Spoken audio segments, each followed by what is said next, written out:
This is the Fix Your Sciatica podcast.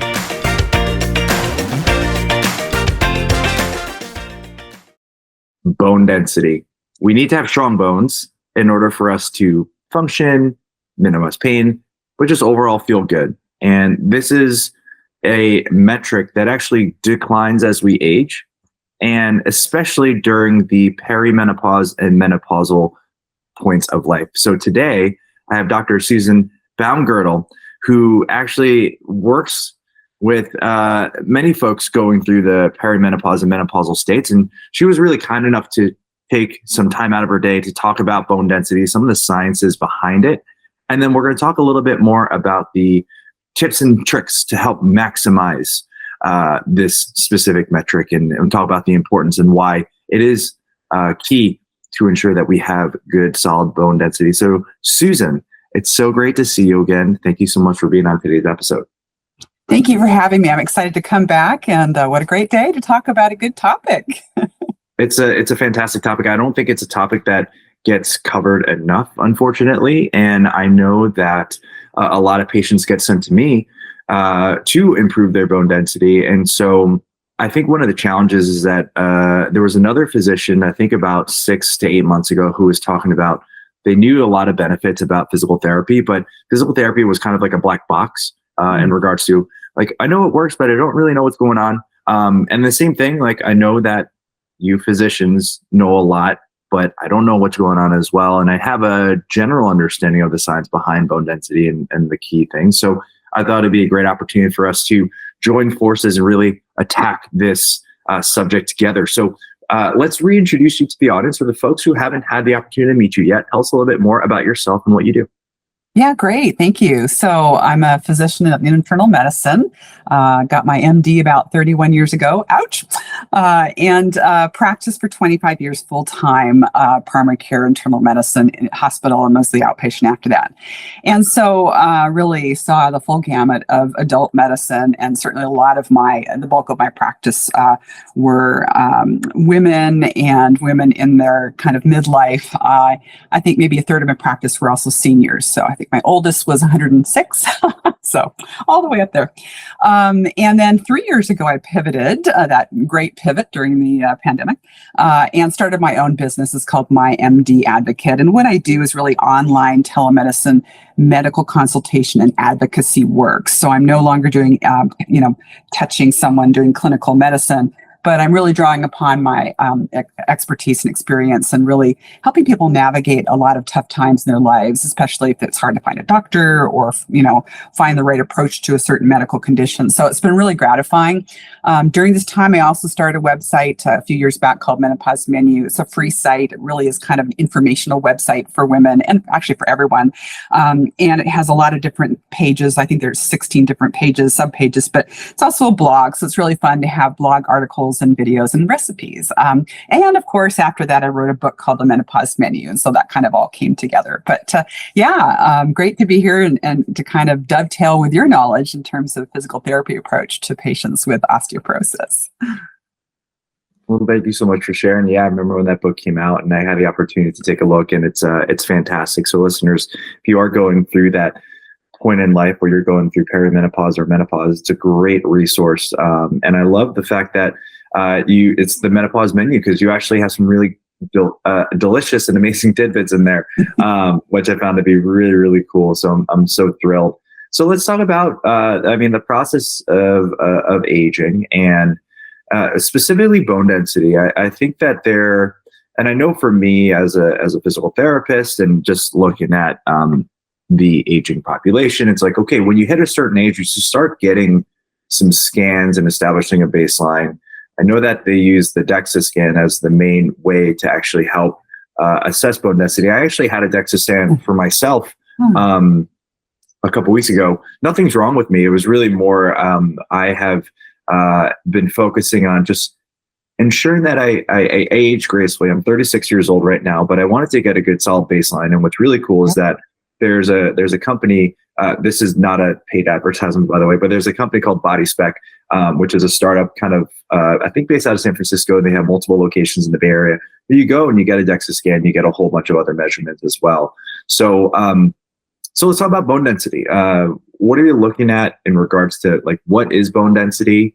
What are the changes that happen as we get older? And I mean, I answered my question already, but like, what are some ways that we can measure bone density as well?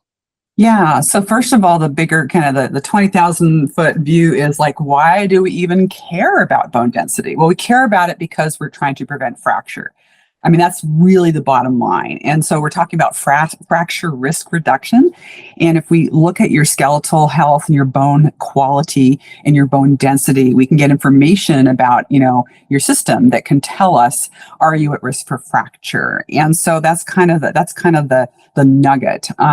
So when you think about what are we looking at when we're thinking about bone density, we're trying to screen for something called osteopenia or osteoporosis. Osteopenia is kind of mild diminished bone mineral density, and osteoporosis is significant diminished bone mineral density.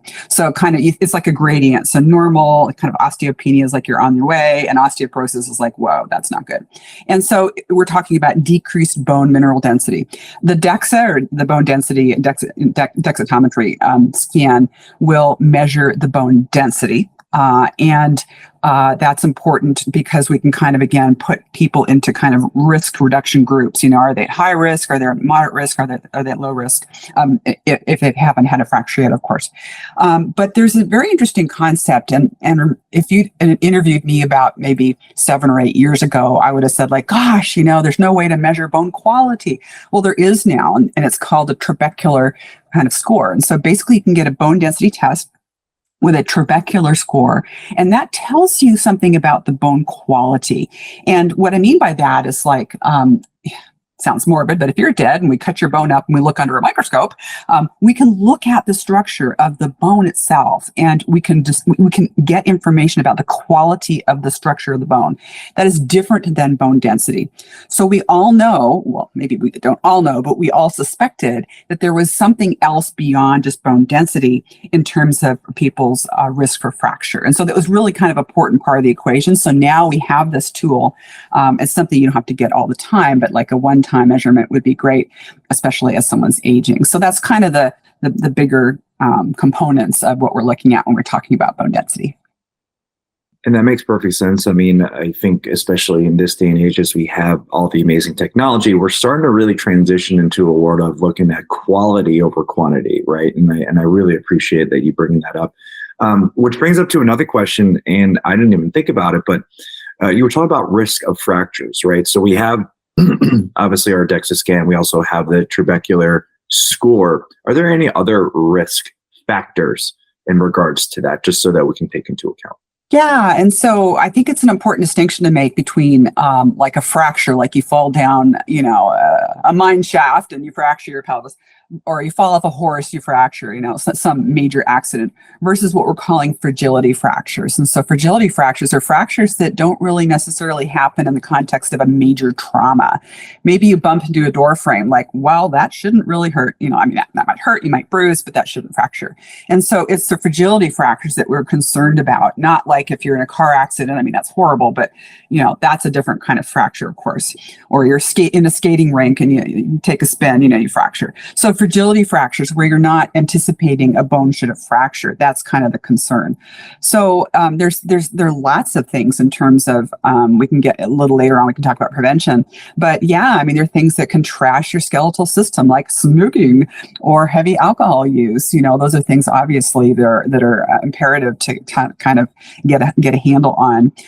There are medications, there are medical conditions. I can go more into that later, but it's important to know that you're not a sitting duck for fracture just because you're aging. We can talk about menopause in terms of that role too, but there are things that kind of set people up for a fragility fracture that we need to know about. This episode is brought to you by the Patient Advocate Program. Are you tired of not having support between your rehab sessions? Introducing the Patient Advocate Program, and we're focused on your recovery, and we're offering you 24/7 access to a doctorate of physical therapy. Stop waiting in line to be seen and stop spending hours doing long exercise programs. Imagine being able to get all of your care delivered straight to your phone. Best of all, it's affordable. We believe everyone deserves top-notch relief without breaking the bank. So why wait? Take control of your health today and visit ptpatientadvocate.com patientadvocate.com and book your free call with our experts. Yeah, you bring up a really good point. So let's talk about like the perimenopausal state and the menopausal state and its special role, right? Because we know that there's going to be a difference compared to men who don't go through menopause and then women who go through the perimenopausal states and those change in hormones. Us men, our biologies are pretty simple. So like things will just slowly decline, but I know that things are certainly quite different in those other states. Tell us a little bit more about that. Yeah, and so it's important maybe to take a step back and kind of throw out a few definitions. So, premenopause are the years before menopause is going to happen. So if you're 20 years old, you're premenopause. If you're 29, you're premenopause. If you're 41, you're probably still premenopause. Peri means around, like perimeter. Perimenopause are the years around the menopausal phase, and it's different for every woman, but you can generally think of that as probably the 40s into the 50s. And then menopause is 12 months without a period. So, definition of menopause, assuming you still have a uterus. And then postmenopause is all that time frame after. And that's an interesting point, because I've taken care of so many women who are 70, like, oh, that was so many years ago. It's like, no, you're postmenopause till you die. If you're 98 years old, you're still postmenopause. And so obviously what I'm not throwing into this kind of mix of definitions is surgical menopause, which could happen at any age, of course. That's removal of both ovaries. Or other menopause, like due to radiation or chemo or other drugs. So again, so when you think about what's happening during menopause is, it's all about hormones. So that estrogen, other hormones like progesterone, but that estrogen, it's all about estrogen, is declining. And so diminished estrogen is the primary process when we think about the impact on bone density. Interestingly, it's also inherently involved in a term you probably know about, which is sarcopenia, which is diminished muscle mass. And so there's a lot going on, in a woman's midlife. God knows there's so much going on, but that's what's happening in terms of the effects of estrogen. And estrogen, if we think about the building blocks, there are different types of cells, and the osteoblasts are these cells that actually build bone, and the osteoclasts reabsorb bone, and so they're kind of taking it down. And the estrogen directly inhibits osteoclast activity, which is fascinating for a scientist. And there's a lot of good research now looking at this in terms of, should estrogen be offered to women solely on the basis of helping their bone density, and there's lots of benefit for that. So this reduced bone density kind of process, which is a natural process, the most active time period is the first 5 years into postmenopause. So let's say we take an average age, 47 to 52, we'll just say, 50 for the sake of this discussion. So from 50 to 55, that would be that magical time period where you're going to see the most accelerated diminishment of bone mineral density due to the fact that estrogen's not there in high amounts anymore, and it's not inhibiting that osteoclast activity, so bone is reabsorbed. So that's a really important kind of equation to keep in mind. Yeah. So in life and in bone development, we're looking at the combination of both osteoblasts, the bone builders, and the osteoclastic, which is the breakdown in estrogen, will actually inhibit that osteoclast activity as well. So I really appreciate you sharing that, because it gives us an opportunity to really see behind or underneath the microscope, right? To be able to see what is happening. And so we know that's happening. And as you said, it's like a very big pivotal moment in a woman's life. I actually had the opportunity, I think it was about a year ago, I had you on an episode. We talked about menopause even more in depth. So listeners, I'm going to go ahead and put the link to that show in the notes. But then also I was interviewing another person in the menopausal space, and they were talking about, it's a very big pivotal moment. There's a lot of big changes, because at that time, and correct me if I'm wrong, if I'm missing anything, at that time, it's like at like the 40 and 50 year age range, it's like you're having to manage parents who are getting older. And then you're also transitioning the kids out of the house, right? So it's like a lot of changes and a lot of stressors that happen in addition to these chemical changes that happen within the body. Does that sound about right? Oh my gosh, yeah, I could wax poetic for, I don't know, 3 hours. Yeah, I mean, there's impact on sleep patterns. There's maybe someone is changing jobs. Maybe they got fired. Maybe they quit. Maybe they're retiring early. Maybe their parent is ill or sick. In that sandwich generation, it's just there's so much that's packed into there right at this time in a woman's life when she's really navigating these hormonal shifts. So it's I just kind of sit in wonderment sometimes when I think about like, wow, when I was a kid, or probably, what powers that be have the child going through puberty and the parent and the mother going through menopause? That's like hell on wheels. So I don't know. My mother's long since gone, but I'm amazed that she went through all this without talking about it, because you know what? Now we're able to talk about it in a much better way, and so we're finally coming into our own in that regard. Yeah, I've seen it throughout my career is that, especially at that age, there's a lot of changes, and I'm just so amazed because, well, one, I'm still not in that phase in my life yet to be able to see those changes, but I can't even imagine or fathom. So I have a whole appreciation for that. So, before we go into talking about like, okay, the idea is that as women approach that age, the estrogen is there to stop the osteoclast activity to make the bones become a little bit more fragile, right? So let's talk about prevention and management in the various different stages, right? Because I know that I'm getting some women who are in post-menopause and they are osteoporotic, but they're being sent to me because they need to improve their bone density. But I think throughout this entire conversation, a lot of people think, oh, osteoporosis, this is a death sentence. I can't turn this around, right? So before we go into the management aspect of it, let's talk about the prevention, some of the preventive measures and things that we, the listeners could do to get them prepared for this phase in life, especially when it comes to bone health. Yeah. So I was thinking about this ahead of time, and I guess the top two I think we'll peel off and do a bit more deeper dive on. So nutrition and exercise. So let's kind of skip over that just for the moment. I do think they're the most important, but we'll come back to that. So nutritional stuff, exercise, movement. I can't preach this enough. Stop smoking. In this day and age, you think there's like a million reasons not to smoke. Here's yet another one. It's trash in your bones. Minimize alcohol. It doesn't mean that alcohol is like if you have a glass of wine or a cocktail, you're trashing your bones, but heavy alcohol use, especially consistent use or daily use, is going to impact a lot of things that are important for bone mineral metabolism. So it's not good. Medications. So there are medications that some people actually have to be on for medical problems. Maybe they have asthma, they're on steroids, or they have rheumatoid arthritis or other conditions where they have to be on prednisone or steroids. Proton pump inhibitors. Oh my gosh, half the planet seems to be on these acid blockers. So they have stomach, GERD or acid reflux. So Prilosec, Prevacid, Nexium. There's so many out there now. Aromatase inhibitors, if they've had breast cancer, perhaps like anastrozole. There are other medications, and all of these are detrimental to bone mineral density. So again, some of these you have to be on. If you have breast cancer and you're on anastrozole, then you're not going to stop it. But then you have to be on red alert, so to speak, in terms of monitoring. Not everyone can get off their proton pump inhibitor, but boy, if you can, it's worth it to think about other ways to treat perhaps acid reflux. So again, medications can directly impact bone density.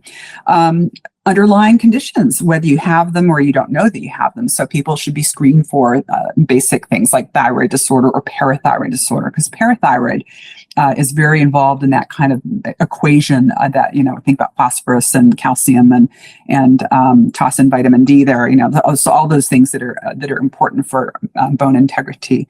We think about hereditary or familial things. So there are some people who have family histories of people who have had fractured or actually know that they have osteoporosis.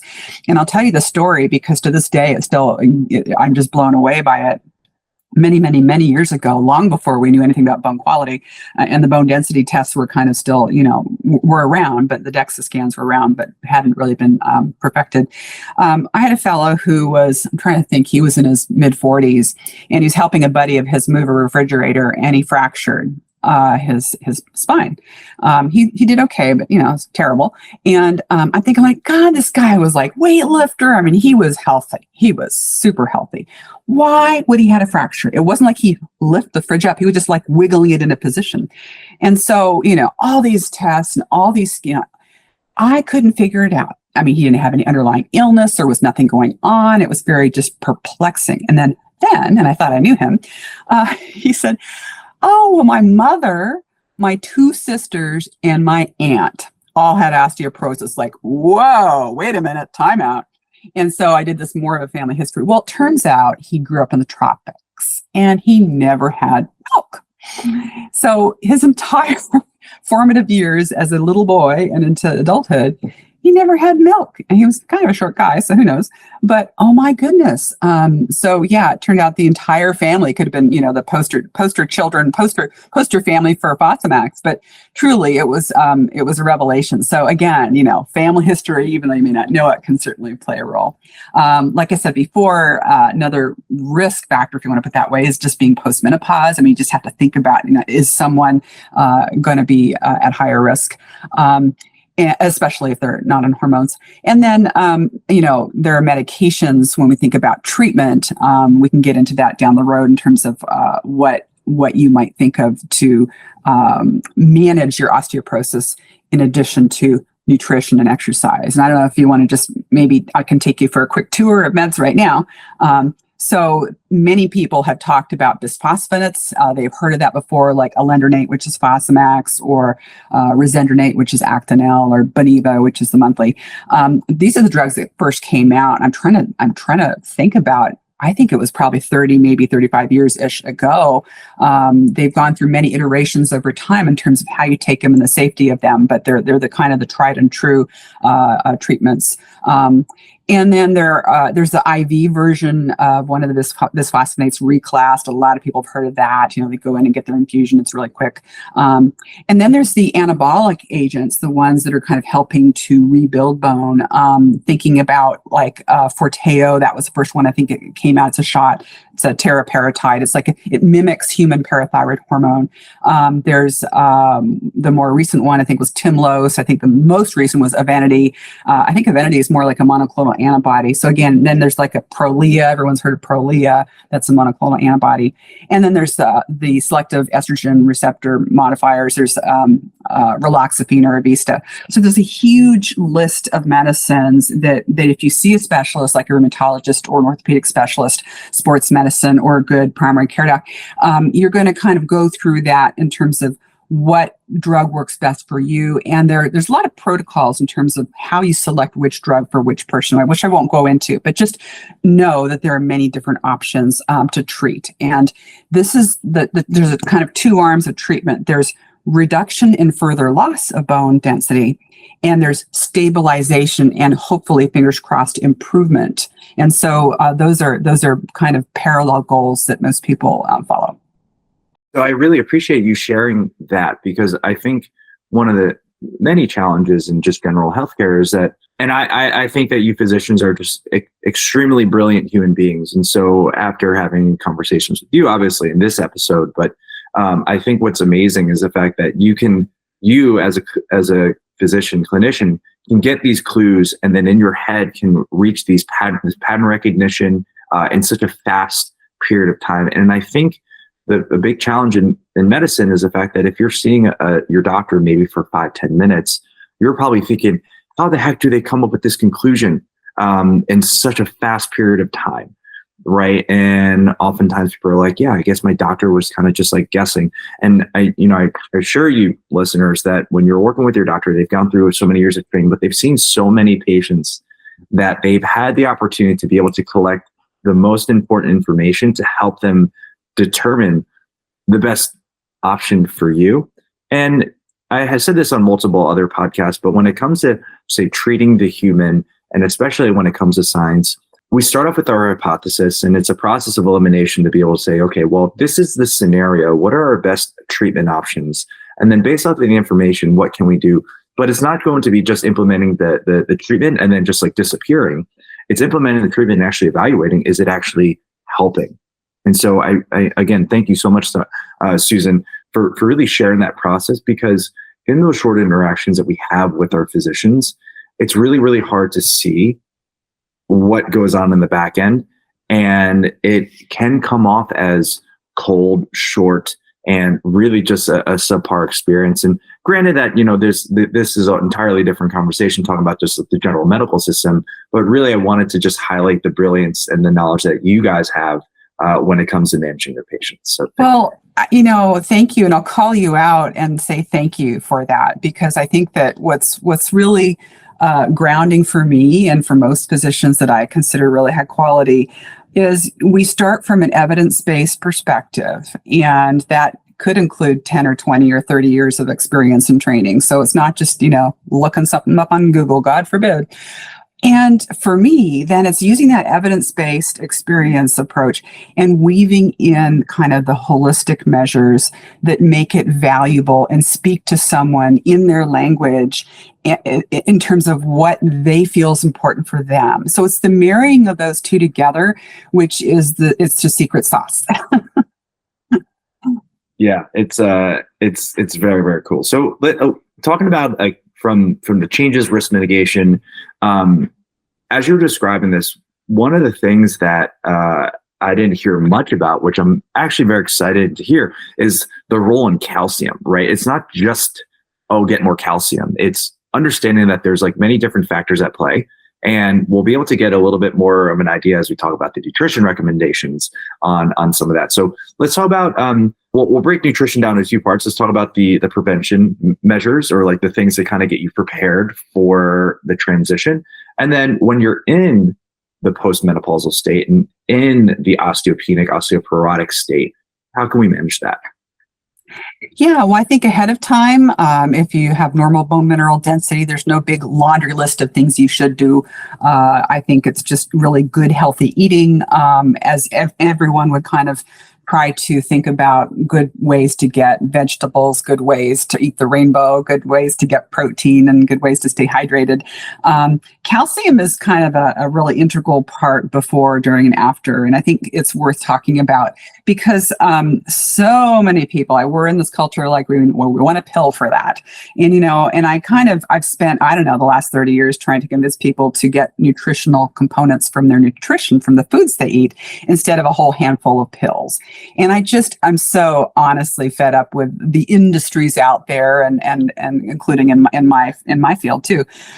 People just want to sell you their latest pill bottle and it has their name on it, and I'm tired of that industry pushing it down people's throats. Just take this pill that has 47 different things in it.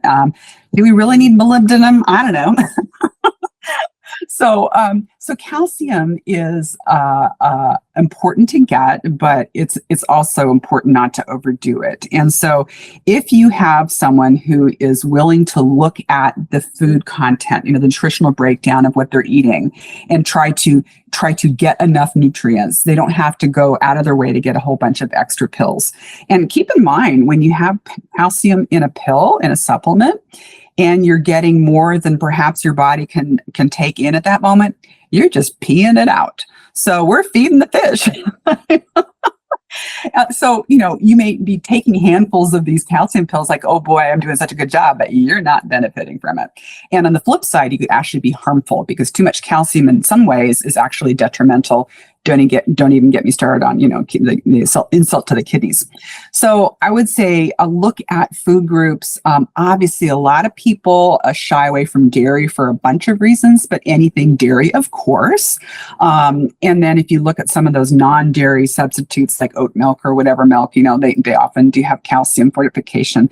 But, there's wonderful things out there that have calcium that you wouldn't necessarily think about as a daily food, although I certainly do, like tofu or tempeh, certain nuts. You can get calcium in lots of those green leafy veggies, spinach, kale, broccoli, bok choy. I mean, there's lots out there, probably charred, that is not just a dairy thing. So if you kind of put all that together, you can get a fair amount of calcium. I would say and now we're going into the postmenopause, or actually having maybe borderline osteoporosis like osteopenia or actual osteoporosis, you probably do need a supplement in addition to good nutrition. And there are many different types of calcium citrate, calcium carbonate, the list goes on. I'd say calcium citrate is probably the best absorbed in terms of the usefulness. Calcium carbonate is in Tums, so some people like pop Tums, but you may not need Tums. And if you kind of just as a generic rule, try to get about 1,200 milligrams a day, but not all at once. So you want to break that up into half. So half of that is 600. So you think about 600 twice a day. You really can't absorb much more than maybe around 600 anyway. So if you take all that all at once, you're feeding the fish. So it's important to think about that. On a side note, there are many people who get constipated with calcium. So that's why you see all these products like calcium mag, magnesium is going to maybe do the opposite. So that's why it's often calcium, magnesium, zinc, that's like a common supplement. So it's not that those are bad, but again, you don't need everything else unless you're having trouble with too much calcium. Makes total sense. And I really am thankful that you're able to clarify that, because it's like, oh, so you should drink more milk. But going through this, it brought up two really interesting questions that I would love to present to you. So, and this is just based off of my very loose understanding on even just the role of soy and estrogenic type foods. And so earlier on this episode, you said that estrogen prevents or inhibits osteoclast activity.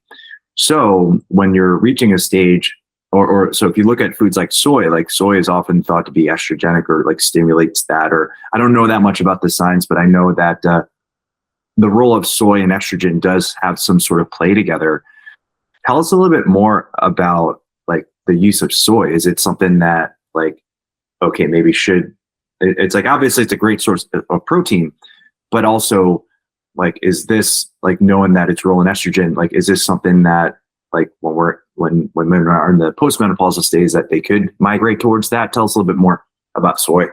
I think, and I'm not an expert on soy, but I would say that, when you think about phytoestrogens or kind of an estrogen component in nature, like a soy product, soybean, that mimics estrogen's activity in the body, that can be helpful. There's tons of research and data kind of looking at, is this, if you take a whole bunch of soy, will, help your hot flashes, will reduce your night sweats, will help with all those kind of estrogen loss symptoms. And, I wouldn't say the jury's out because there's tons of great information. I would say it's individualized. So some people will benefit from that and others, it didn't work for me. I am always, and this is maybe just my personal style, I'm always less proscriptive, do this, don't do that. I don't like that. I'd rather say is this person in front of me, is this person interested in learning more about, eating different things that could help with their nutrition? Oh, are they curious about things like tofu or soy? And then I can kind of explore how it would work for them, because as my approach, and I've actually run a weight management program for many years in the past, getting away from the word diet, which I think is a 4-letter word, and not telling someone, eat this or don't eat that. More just let's incorporate that into their routine, or maybe they can toss, bits of tofu or something into their stir fry, or instead of specifically, oh, I should eat this because that's going to be good for me. So I don't know if that is answering your question, but yeah, no, it absolutely does, and I appreciate that, because one that just came up to me as you were talking about the estrogen effects on osteoclastic activity. I was like, oh, this could be an opportunity. And plus, I know that so I'm Chinese. I know that a lot of the Asian cultures eat a fair amount of soy, and so it was just an interesting thing to look into. Well, and my husband's Japanese American, and in my book I have several recipes, and I think he faded dead away when he realized I was taking pictures of them, that he made that have some really good healthy aspects when you think about soy and tofu. So check it out. Absolutely. I'm going to put the link to the book into the show notes as well. So listeners, you can take a look. And another question, you talk about weight management, but especially see a lot in the nutrition realm, and they talk about how a lot of like even just like Americans in general aren't getting enough protein. And as I was looking at it, it was like, okay, you might not be eating enough protein, but watch out for eating too much because it can then actually leach away some of your bone density.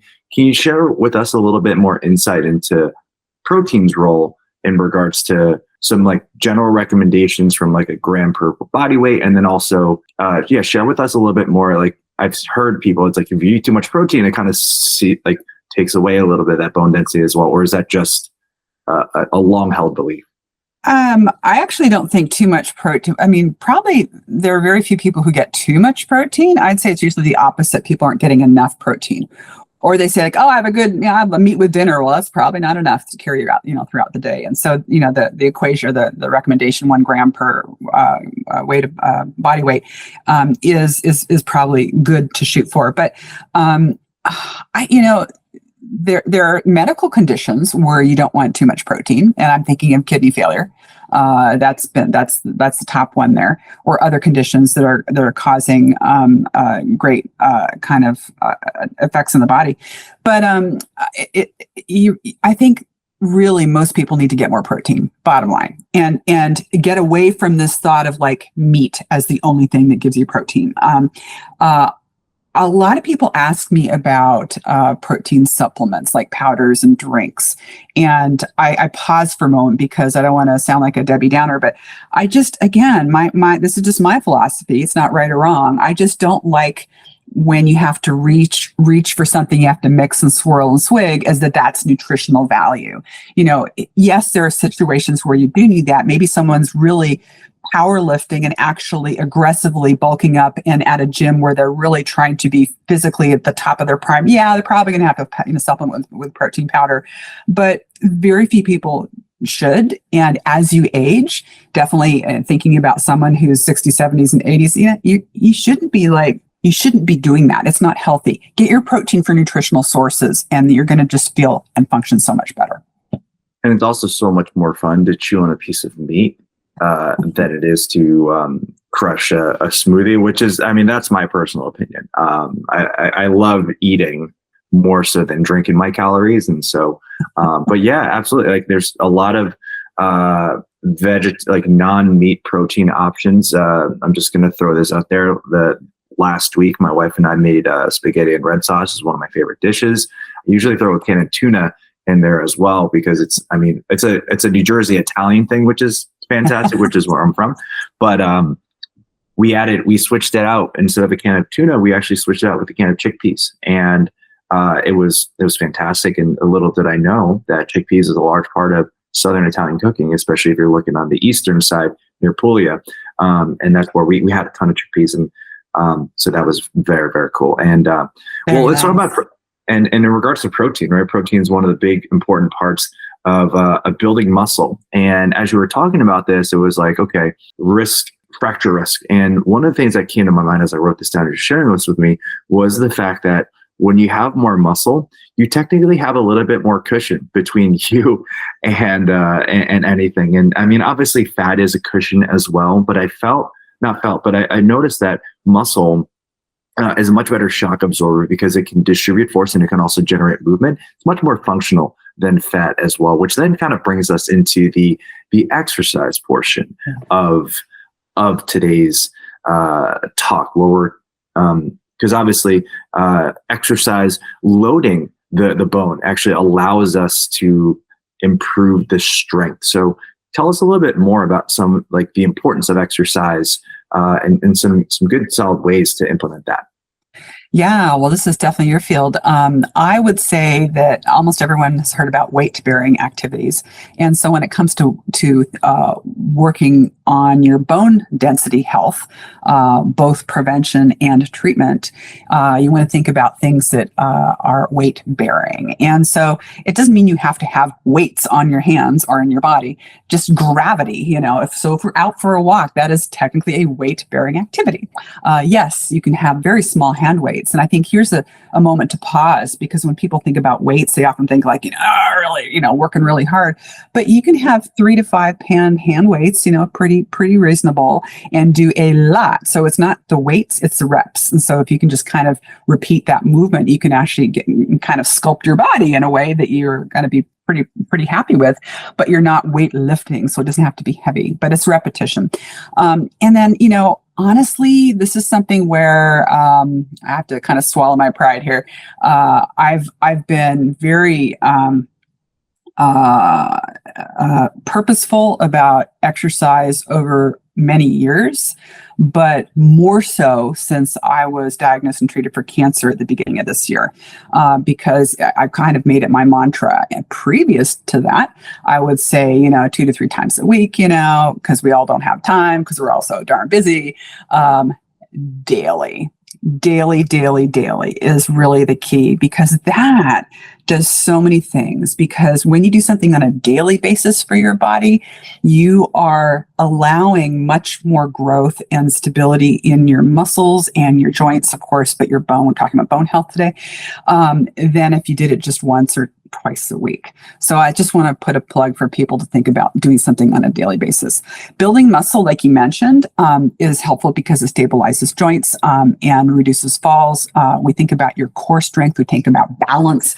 And so strength training to help reduce falls is essential for people, I think. Again, walking's great, but you're exercising your quads, maybe your hamstrings, your hip flexors maybe, but you're not really doing a lot of the other intrinsic muscle groups, and you're not focusing your efforts on kind of stability. I have a lot of patients who've gone for walks and they trip over a tree root, or they trip over a crack on the sidewalk, and oh my God, So again, walks can be dangerous. So those types of things, just in terms of general concepts, are really key for people to realize.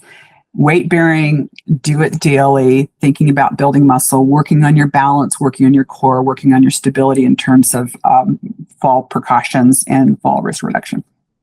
Yeah, absolutely. I'm in 100% agreement with that. Exercise itself. And I think what's really interesting is that from my experience, like looking into the exercise industry, the US, like we've actually like really popularized like the concept of like specific exercise sessions. Like you go out into Europe, like you can rarely find a gym to work out at. And what's really interesting is that if we look at the Europeans, like they're up and they're moving all the time. And one of the great things is the fact that we're actually, you're going against gravity and you're actually loading up your muscles. And so your muscles and your bones, right? And so I also really appreciate you talking about the concept of like adding small weights. And really the idea of lifting weights or weightlifting is actually manipulating an external force. So whether it be a 1 pound weight or a 50 pound weight, it's going to be more than what you're just doing in regards to moving your limbs. So even just that.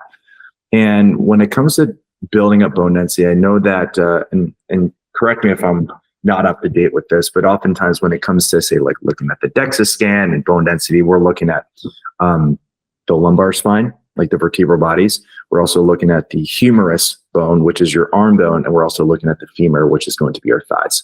And so when I come across patients who are looking to improve their bone density, there are a couple different things that I would usually implement. Obviously, walking is going to be a great one. If their balance is sufficient, right? That's going to be the most important part. If you do need to walk with a cane or a walker because you don't feel the most balanced, like that's totally fine. I'd much rather have you walk a little bit slower without actually you risking any sort of trip and fall. But when it comes to even just general like bone health, and this is something that I prescribe for my 16-year-old, my 30-year-old, and then my 80-year-old, is the concept of we have to be able to squat. And squatting, interestingly enough, is just getting in and out of your chair. So you can do it without arms, you can do it with your arms. There's been a lot of information about like, oh, like squatting is bad for your knees, or like you need to do X, Y, and Z. I like to think as long as you're moving at the level of your hip, you're going to be able to be really healthy. You're going to generate a lot more muscle. You're going to feel a lot better. And that's also going to be protective of your back, which is a lot of the patients that I work with. When it comes, and the cool thing is like when you're doing something like squats, you're going to be stressing and putting pressure through your through your femurs, because you're vertically loading. And then when it comes to your humerus bone, aka your arm bone, we have something. I think one of my favorite exercises to improve bone density is a press. So anything like a push-up. I like to do countertop push-ups for folks who don't have the strength or mobility to get down to the floor. And then just really focusing on proper positioning. It's like humerus and also the radius bone that we also look at too. Correct me if I'm wrong, Dr. Baumgaertel. Well, a true DEXA looks at the lumbar spine and the femur. So it doesn't involve the ankle or the wrist at all. Okay, thank you. Thank you for that. And what I found interestingly enough is that bone does a very good, bone responds really well to impact and stress along the longitudinal axis, right? It's good from a compression standpoint. They don't really like bending much, which is one of the reasons why it's a little bit harder and maybe takes a little bit longer for like broken feet bones to heal, because of the fact that like when you're walking, you're kind of stressing out, kind of bending at the bow. So that's just something to consider. And then in regards to like improving like spinal health, the key is movement, but ensuring that we're not moving too much at the spine. Our spine is actually designed to kind of absorb and carry load, but really it's supposed to distribute the forces to your hips and to your shoulders. So if you're moving too much at the spine, not stabilizing your core, that's where things can start to be problematic. But in some cases, I know for myself, I like to add a little bit of weight to like say a backpack or to a vest when I go for a walk. It kind of does a double whammy where it does both my spine and my hips as well. So those are some really great activities that you can fit into your day. Granted that as long as you're under the care or supervision of your doctor, your physical therapist, like you don't have to go through these things yourself. You can obviously experiment with all this by yourself, but if you want to really get into the nitty gritty and make sure that you're doing things right, because as we said before, it's not just the quantity, like how much or what you do, it's how you do it. And as long as you're able to do it correctly, it really minimizes the risk of injury and helps you feel a lot better. So nutrition, exercise, looking into the common aspects of medical conditions and medications. Are there any other key action steps that the listeners can take in regards to their bone health? So like things that they should be asking their doctor, or any sort of specific tests, or at what age? Tell us a little bit more about what people can do. Yeah, there are a number of things I think that should be at the top of the list. So for women, if you're post-menopause, I would get a baseline DEXA. Now, keep in mind that insurance bugaboo, so they may not cover it necessarily. Lord knows why Medicare decided that 65 was when you get a baseline. That's bogus, in my opinion. But a good doctor can probably find the correct code to use to get it legitimately covered. Hint, hint.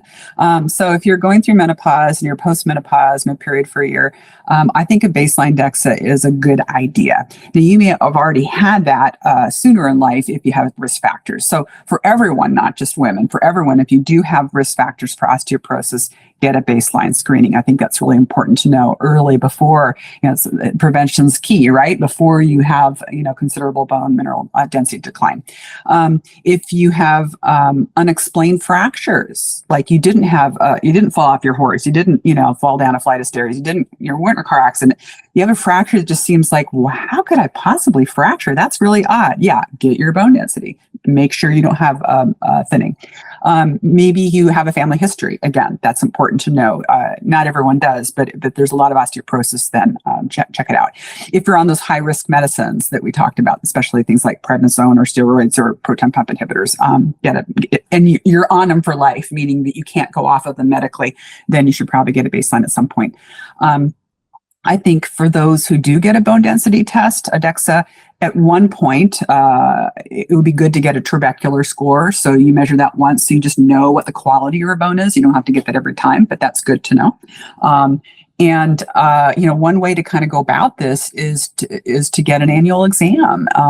Not everyone feels like, hey, I'm healthy, I'm fine, why do I need to go see my doctor? But going in once a year affords the opportunity, and hint, the time, because you have more time usually on a physical. It allows the opportunity to ask questions about this and to consider. Maybe there are reasons you don't need a DEXA. Maybe it's kind of a worthless test for you, but it allows time to ask about what are the options. And I think that's really important. There are these online tools. There's one called FRAX, F-R-A-X, Fracture Risk Assessment Tool, which is, it's online. I actually did it before I started this visit with you today, just because I wanted to see what it gave me, even though I already know my risks and so forth. And it's a tool that you can look at to kind of determine what your risks are. And it goes through, your age, your sex, your weight, your height, if you had a previous fracture, if you have a parent who's had a fractured hip, not spine, but hip, if you're a smoker, if you're on steroids, if you have rheumatoid arthritis, I do, if you have secondary osteoporosis, meaning caused by something else, if you drink more than 3 alcohol units per day, whatever that is, and then you write in your femoral neck bone density score. So it's assuming you've had a DEXA already. So maybe that's just something you have to remember, that's what the FRAX tool is for. And it gives you the 10-year probability of a fracture based on that information. And then if you happen to know your trabecular score, you can put that in and then it recalculates. So I did both and my score reduced by 2 points because of my nice trabecular score. So the bottom line is there are many tools that are available to look at your risk for fracture. And some of it's just kind of interesting data, but sometimes it can actually really lead to changes and be helpful. Awesome. Really helpful. I'm going to put the link to the FRAX tool into the show notes. Susan, it's been such a pleasure and honor to have you share your knowledge about this. This is really great, and it's something that I want people to know more about. So for the listeners out there who are like, oh my gosh, Susan's amazing, I want to get in touch, want to hear a little bit more about her advocate program, what is the best way to get in touch with you? Yeah, so my website, mymdadvocate.com, is my business profile, and my contact information is there. For visitors who are interested, I'm actually licensed to practice medicine in Washington State. So in terms of if you want to work with me and actually engage my help as a physician, you'd have to be in Washington State. But I have that free menopause menu website, which is helpful for a lot of people. And of course, my book, The Menopause Menu, which is available on Amazon and Apple Books and Barnes & Noble. But Amazon for the actual book and the other for an ebook. And then I do have a YouTube channel, which is more fun than anything, but I do have some professional videos there as well in terms of what I do. But I'm really delighted that we were able to talk about such a great topic. It's awesome. And I'm excited for the world to listen to it. Thank you. Thank you so much for tuning in. We hope you got some help from today's podcast. And for more info, check us out at ifixyoursciatica.com. Have a fantastic and pain-free day. No patient-therapist relationship is formed by listening to this podcast. We are not providing medical advice, and all information should be confirmed by a medical provider.